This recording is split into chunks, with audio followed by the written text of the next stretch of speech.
If you would not be forgotten as soon as you are dead and rotten, either write things worth reading or do things worth writing.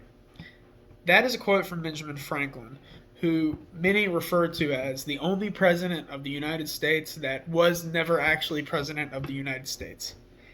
He got this reputation as a leader in the community and country from his work as a scientist, a philosopher, an inventor, and for his involvement in the founding of the country.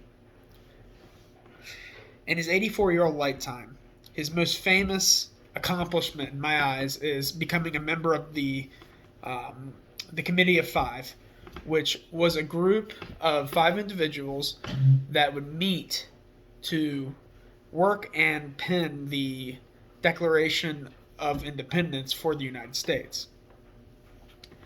An interesting quote from that time, which shows his leadership and his general ability to bring people together, was in a conversation with one of the other members. They said that we should all hang together sometime after they were done working on what they needed to work for the day. And Benjamin responded with, "We should hang sometime because we might hang together," as obviously showing the dire circumstances they were in, but showing that they were going to overcome what was happening.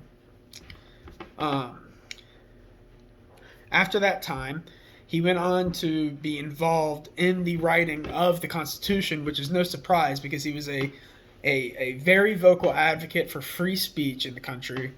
And he was known as someone that cemented the need of the First Amendment to be included in the document.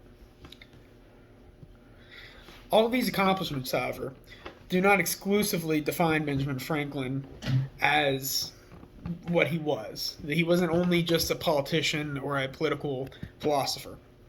He was also a accomplished inventor.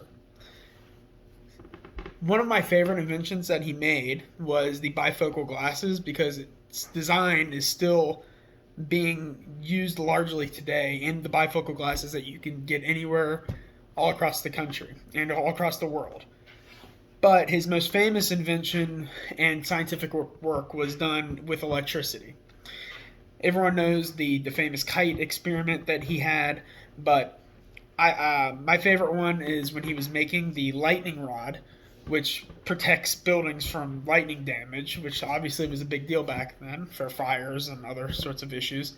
But he theorized that electricity was made of two opposing forces, and that information would be used later on to be harnessed into light bulbs and how we use electricity today. So I think that's another excellent thing that he's done. Um, but in the end, Franklin did so much work for the greater good of society that it's hard to cover in a short speech. I had to keep it within our time limits.